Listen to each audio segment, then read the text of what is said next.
First of all, Pakistan is not following Islam. Are you joking? I'm saying not Pakistan have 90% Muslim. Muslim means follow Islam. But Muslim, what Muslim? What Muslim?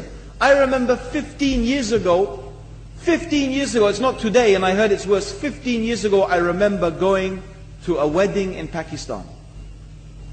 A wedding where men and women were mixing freely.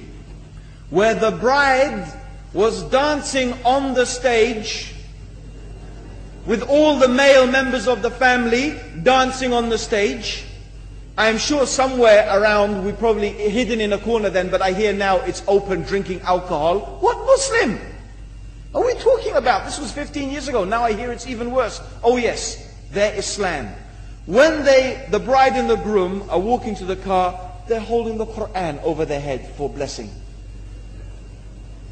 That Islam? That's not Islam.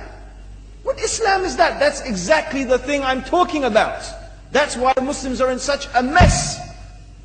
Because of this nonsense, this hypocrisy, actually they are insulting the Quran by doing that. They're amongst all of this haram,